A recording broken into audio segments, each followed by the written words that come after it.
Hello, my name is Kiriath, and today we are going to have a little chat about one of the most beloved characters of the Horus Heresy, Erebus of the Wordbearers, who is of course still around in 40k, the lovable scamp that he is, stand-up guy, someone who wanted change, made change happen, determined to propel humanity forward into a golden age of prosperity and progress.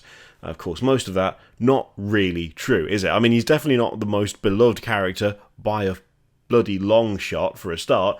In fact, I did do a little experiment before I started recording this video. I tweeted a poll out, and I said, quick question before I record today's video, does anyone actually like Erebus? Now, the results are in. Yeah, 13%. A little, 15%. I hate him, gets 25% of the vote, and I ultra hate him gets 47%. So the jury is not out, the jury is very much in, and they've said Erebus is pretty much hated, and for very good reason, and intentionally so. See, Erebus, I think, is one of the most interesting, and I think it's fair to say well-written characters in the Horus Heresy. And I have to say, in terms of overall villains, I read a lot of sci-fi, I read a lot of fantasy. Erebus probably ranks up there as a well-written character in that he's there to be hated. I don't think that's an unfair thing to say. I don't think when the guys, like the writing team for the Horus Heresy sat down, I don't think they sat down and went, let's make Erebus a sympathetic figure. Let's try and really get people to empathise with his position, to present him as a misunderstood kind of guy. It's kind of easy to understand what kind of guy Erebus is straight off the bat. He's manipulative, he is ambitious, he essentially puts personal power above pretty much everything else. He's also incredibly arrogant. There's a difference between self-confidence and arrogance. Self-confidence is, I think, the belief that you can achieve. Arrogance is the assumption that you will achieve no matter what you do, because it's you and you're better than everyone else. Erebus has got that particular quality in vast bucketfuls, and it shows. The thing is, it'd be very easy to write him in such a way that you just looked at him and went, you know what, that's so over the top, I don't care. I just don't care. It's actually kind of easy to write, I was going to say bad guys. People who are there to be hated, it's easy to write them in such a way that they're so cartoonishly over the top, they're so daft that you don't actually get the desired effect of the reader disliking them. Instead it's, oh, I see what they're going for. And you find yourself ignoring them. I mean, I've read plenty of books whereby the bad guy is so annoyingly tropey or so impossible to actually read in human terms that it's just, oh, they're evil for the sake of being evil, great. Never really got that with Erebus. I think he's written in a genuinely efficient and good way to be almost cartoonishly villainish, but at the same time, he's never allowed to get away with it to the extent that you find yourself thinking he's got his comeuppance. He always gets just enough wrong that you're reminded that the arrogance is misplaced. He always manipulates in such a way that you know that it's not out of a genuine urge to help someone, but to essentially forward his own position and make what he thinks should come to pass, actually come to pass. He has an excellent failure to success ratio, and that's one of the things that I think works really, really well for him. Because Erebus doesn't always get it right. The thing is that even when he gets it wrong, he tries to spin it as though he's got it right. That's an incredibly annoying trait.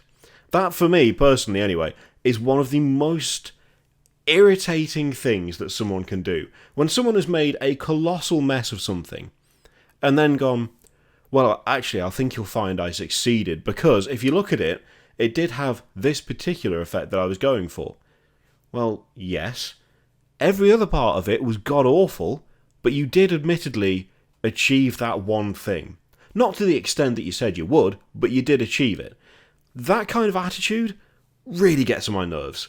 It properly gets on my nerves to an excessive degree. And Erebus does it a lot. I mean, a very good example of this is well, it's the assault on Calth. It's the betrayal at Calth. That whole conflict was supposed to achieve so much more than it did.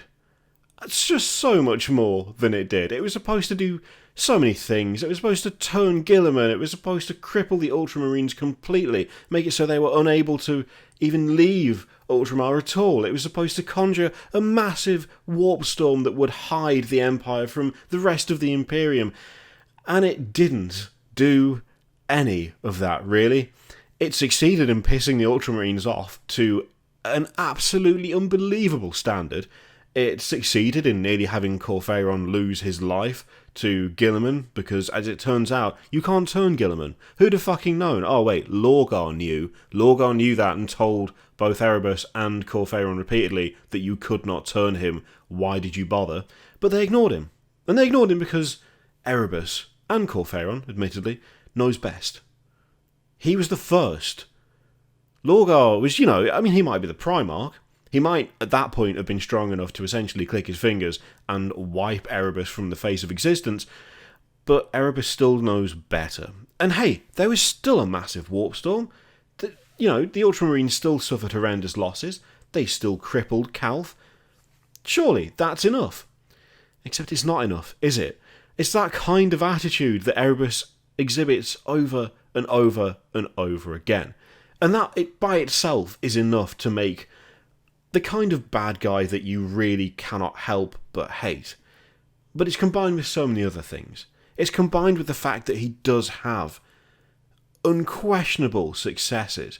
It never quite goes exactly how he was hoping, but it always comes close. It's enough for him to still maintain that arrogant belief that he is the hand of fate, that he alone is deciding the future of the universe, of the galaxy, of humanity as a whole, of chaos. But from the outside, you can tell that there's a staggering amount of luck. And he's managed to get away with facing the music a couple of times, but never quite face it enough that he's dead. That's something else that Erebus, I think, has been written in such a really good way. He's been punished. He has definitely been punished a couple of times for not achieving what he said he would achieve, for allowing his arrogance to get in the way of his actual ability, let's be honest. But he's never been quite punished enough for it to be truly satisfying. He balances permanently on the edge of what we all want, let's be honest, which is for Erebus to get absolutely annihilated. He's never quite got that close. He's had to peel his own face off. He's been shouted down by, especially Lorgar. He's been called every name under the sun. He's been shown just how much contempt he is held in by so many more powerful people than him. But it's never been quite enough to have the satisfaction of him being removed from play completely. The closest we get to that is Khan, and this is a bit of spoiler alert going on right now, but Argyle Tal is by far one of my favourite characters of the Horus Heresy. I think one of the best written characters in the Heresy as a whole. I think he's got one of the most interesting storylines. I think he's one of the most interesting characters. I think his development is absolutely fantastic. His death is the most heart-wrenchingly frustrating thing, I think, in the Horus Heresy as a whole. And, of course, Erebus is responsible for that. And Erebus gets so close to actually being deaded that it is genuinely painful that it doesn't happen. Yes, it is satisfying to see Erebus, the arrogant, backstabbing murderer, essentially, of his own brothers, get taught a lesson in humility by Khan. It is one of the most fun and satisfying points of the Horus Heresy, knowing that he has finally got to the point where his actions are facing very, very dire consequences. But once again, it's not quite enough to properly put the hatred of him to bed, because he still doesn't quite get what he deserves. Erebus is a fantastic character. He's such a good character. because he skirts the line between failure and success so often, because he is humiliated for his assumptions and for his stupidity so often, but he still has enough arrogance, he still has enough misplaced self-belief, he still has enough drive in the actions that he takes that none of that slows him or makes him pause. There are so many points where you could argue he has indefatigably proved that he is not all that he thinks he is. But it doesn't stop him, and that just makes him even more goddamn annoying and unlikable than he already was. Because he doesn't even take his lumps. He doesn't even let failures affect him. He just carries on. Now, it'd be very easy for a character that is written to be hated to be cartoonishly daft, to be so over the top and so kind of dastardly villain that you don't hate them or like them, you just acknowledge they're there and move on. But Erebus has never been that for me. Erebus has always been one of the most god-awful, easy-to-hate characters that I've ever read, and that's what makes him so good, and why, even though it would be amazing to see, to read a particularly awful death scene for him, it's somehow even better that it never happens, because clinging to the hate that you have for Erebus almost fuels the desire to read more of him. It's like you're looking for more excuses to dislike the genuinely terrible person that he is. It's just an excellent character all round. But is there any other character that you hate as much as Erebus? Is there any character that you think is worse than Erebus? Or do you think Erebus is just the ultimate in, I really wish this guy would fuck off? Let me know what you think in the comments down below.